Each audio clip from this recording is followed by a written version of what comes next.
জয় আনন্দময়ী সোনামায়ের জয়। তো বন্ধুরা কেমন আছেন? আশা করছি সবাই খুব ভালো আছেন। আমিও খুব ভালো আছি। তো গতদিনকে আমি আপনাদেরকে আনন্দময়ী সোনামায়ের ব্যাপারে বলেছিলাম একটা ভিডিওতে, লং ভিডিওতে। আশা করছি আপনাদেরকে বোঝাতে পেরেছি যে মায়ের কীভাবে সোনামা নামটা হলো। তো আজকে আমি বলতে চাচ্ছি আপনাদেরকে আনন্দময়ী সোনামায়ের যে মন্দিরটা সেটা কীভাবে হয়েছে। আগে কি মায়ের পুজো হতো? তো চলুন জানা যাক। তো বন্ধুরা, আপনারা যে দেখছেন আনন্দময়ী সোনামা, এই যে আমাদের সোনামায়ের পুজো কিন্তু অনেক অনেক আগে থেকেই হতো। এটা বহু বছর আগের পুজো, অনেক পুরনো পুজো। আগে এখানে কিন্তু মায়ের কোনো প্রতিমায়ের পুজো হতো না, কোনো মন্দিরও ছিল না। আগে মায়ের বেদিতে পুজো হতো, জানেন তো? মায়ের বেদিতে মাকে পুজো করা হতো। মানে বছরে একবার প্যান্ডেল বানিয়ে প্রতিমা এনে পুজো করা হতো, কিন্তু সারা বছর এখানে মায়ের প্রতিমা রাখা হতো না। এখানে মায়ের বেদির পুজো হতো। তো পুজো হতো, প্যান্ডেল বানিয়ে পুজো হতো, কিন্তু কিছু একটা ভুলের জন্য নাকি মায়ের পুজোটা বন্ধ হয়ে গেছিলো। অনেক বছরের জন্য মায়ের পুজোটা বন্ধ হয়ে গেছিলো। এমনকি এরকম অবস্থা হয়েছিল যে বেদিতে কোনো ফুল, জল, ধূপ, মোমবাতি কিছুই পড়তো না। মানুষ সেই এরিয়াটাতে যেতেই ভয় পেত। মানে যেই জায়গাতে মানে বেদিটা ছিল সেটা পড়েই থাকতো। মানে মানুষ পুরো ভয় পেত, পুরো অন্ধকার হয়ে পড়ে থাকতো। কিছু না কিছু একটা ভুল হয়েছিল, সেই ভুলটা ঠিক জানি না, তবে একটা ভুল হয়েছিল যার কারণে মায়ের পুজোটাই বন্ধ হয়ে গেছিলো। ওখানে কোনো বেদিতে কোনো পুজো টুজো হতো না, পুরো পড়ে থাকতো, ময়লা ফয়লা হয়ে থাকতো। তো এরকম ছিল, মানুষ সেখানে ভয় পেত যেতে, এজন্য পুজোও করতো না। তো এরপর সময় আসে, অপর্ণা মা, মানে যিনি আনন্দময়ী মায়ের সেবিকা, ওনার যখন বিয়ে হয় ওনার হাজব্যান্ডের সাথে, ওনার হাজব্যান্ড বিপ্লব দত্ত, ওনার হাজব্যান্ডের সাথে অপর্ণা মায়ের বিয়ে হয়। তো বিয়ে হওয়ার পর অপর্ণা মা নিজের হাতে মায়ের সেই বেদিটাকে আবার পুনরায় পুজো করতে শুরু করলেন। উনি দেখেছেন যে বেদিটা পড়ে আছে, তো উনি পুনরায় পুজো করতে শুরু করলেন বেদিটাকে। উনি বেদিতে গঙ্গা জল ছিটাতেন, ভোগ দিতেন, প্রসাদ ভোগ দিতেন, ধূপ মোমবাতি জ্বালিয়ে মায়ের পুজো করতেন। নিত্য পুজো যেরকম হয় সেরকম করতেন ভক্তি ভরে। তো উনি একবার বৃষ্টিতে ভিজেও কিন্তু উনি বেদির পুজো করেছেন। যখন উনি বৃষ্টিতে ভিজে পুজো করছিলেন, তখনই উনি বলেছিলেন যে, মা, আমি ভিজে পুজো নিচ্ছি, তার মানে তুমিও ভিজে পুজো নিচ্ছ। এবার তোমার মন্দির তুমি নিজেই করো। বিশ্বাস করবেন না, এর কিছু মাস পরেই এরকম একটা ব্যবস্থা হয়েছে যে মা নিজের মন্দির করেছে, পাশাপাশি অপর্ণা মায়েদেরও ঘর করে দিয়েছে। অপর্ণা মায়েরা যে ঘরে থাকতো, ওটা কিন্তু একটা মানে ভাঙা ঘর ছিল, যেখান দিয়ে মানে বৃষ্টি হলে সেখান দিয়ে জল পড়তো, এরকম একটা ঘরে থাকতো। আজ ওনারা দোতলা বাড়িতে থাকেন, কিন্তু সেই দোতলা বাড়িটাই কিন্তু মায়ের আশীর্বাদেই হয়েছে। মানে মায়ের মন্দির তো হয়েছে, মা তো নিজের মন্দির করেছেই, পাশাপাশি মা ওনাদেরও বাড়ি করে দিয়েছে। মানে মা কতটা জাগ্রত, মা কতটা জীবন্ত, আপনারা ভাবুন। তো এরপর থেকে মায়ের পুজো শুরু হয়, মায়ের প্রতিমা এনে পুজো শুরু হয়। তো অপর্ণা মা আদেশ পান। উনি দেখেন যে স্বপ্নতে সাক্ষাৎ মা অন্নপূর্ণা ওনার স্বপ্নতে এসেছিলেন। স্বপ্নতে এসে সাক্ষাৎ মা অন্নপূর্ণা ওনার হাতে পরমান্ন অর্থাৎ পায়েস তুলে দিয়েছিলেন।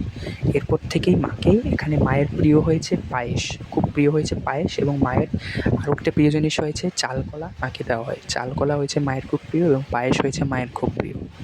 এই মায়েরও কিন্তু প্রত্যেকবার নূপুরের আওয়াজ শোনা গেছে, বাড়িতে নূপুরের আওয়াজ, ধুনোর গন্ধ, এমনকি সাপও দেখা গেছে। বলা হয় ভৈরবের সাপ ওগুলো, সাপও দেখা গেছে, এমনকি মায়ের ছায়াও দেখা গেছে। আর স্বপ্নতে তো মা অবশ্যই এসেছেন, অপর্ণা মায়ের স্বপ্নতে, এমনকি অপর্ণা মায়ের শাশুড়ি মায়ের স্বপ্নতেও কিন্তু সবার আগে মা এসেছিলেন, ধরা দিয়েছিলেন। কিন্তু যেহেতু স্বপ্ন দেখাতে কিছু গুপ্ত রাখতে হয়, কিছু জিনিস আমাদেরকে গুপ্ত রাখতে হয়, সেগুলো পাবলিকলি বলা যায় না। এই জন্য আমি এগুলো আপনাদেরকে বলতে পারছি না, কারণ আমি নিজেও জানি না। তবে আমি একটা কথা বলতে পারি, মা কিন্তু জাগ্রত, জীবন্ত। আনন্দময়ী সোনামা প্রচুর ভক্ত উপকার পেয়েছে। আমি একটা শর্টস ভিডিও দিয়েছিলাম, একজন ভক্ত উপকার পেয়েছেন, কিন্তু উনি না, আরও প্রচুর ভক্ত উপকার পেয়ে মাকে পুজো দিয়ে যান। যদিও কিছুটা ভক্তরা আছে যারা উপকার পেয়ে মাকে পুজো দিতে ভুলে যান, ওনারা মানে মা আর পুনরায় পুজো দিতে আসেননি, কিন্তু প্রচুর ভক্তরা উপকার পেয়েছে। বন্ধুরা, সত্যি বলছি, একদম 100% সত্যি বলছি, মা এখানে জাগ্রত, জীবন্ত। মায়ের, আমি আবারও বলছি, আপনাদের নামগোত্র যদি আপনারা দেন, তাহলে আপনাদের নামগোত্র দিয়ে প্রত্যেক শনি মঙ্গলবারে মায়ের চরণে ফুল ধরা হয়। এবং আপনাদের যদি কোনো রোগ ব্যাধি থাকে, সেই রোগ ব্যাধির জন্য কিন্তু মায়ের কাছে একটা ফুল বাঁধা হয়, ওটাকে মাদুলি বলা যায়। তবে না সরি, ওটা মাদুলি না, ওটা ফুল বাঁধানি বলে। তবে সেটা শুধুমাত্র অমাবস্যাতেই হয়, হ্যাঁ, এটা শুধুমাত্র অমাবস্যাতেই বাঁধা হয়। মানে ফুলটা মায়ের পায়ে বাঁধা হয়, তাহলে আপনাদের জীবন থেকে রোগ ব্যাধি সব চলে যাবে। এমনি টুকটাক কোনো সমস্যা থাকলে তার নামে ফুল ধরে বলা হয়। তো অপরনামা কিন্তু ফুল ধরে সব বলতে পারে যে কী হতে পারে, কী না হতে পারে। এখন আপনারা অনেকেই হয়তো বা এটা মানে বিশ্বাস করতে চাইবেন না যে এটা কী করে সম্ভব। কিন্তু দেখুন বন্ধুরা, আমাদের ভাবনার বাইরেও এরকম কিছু জিনিস আছে যেগুলো অবশ্যই সম্ভব। উনি কিন্তু ফুল ধরে সমস্যাটা বুঝতে, মানে সমস্যার সমাধান তো হবে, পাশাপাশি কিন্তু উনি বুঝতেও পারেন যে কী হবে না কী হবে না। এটা উনি চোখ বন্ধ করে কিন্তু সেটা দেখতে পারেন। অপরনামা কিন্তু সেটা মায়ের আশীর্বাদে অপরনামা সেটা দেখতে পারে, মায়ের কৃপাতে।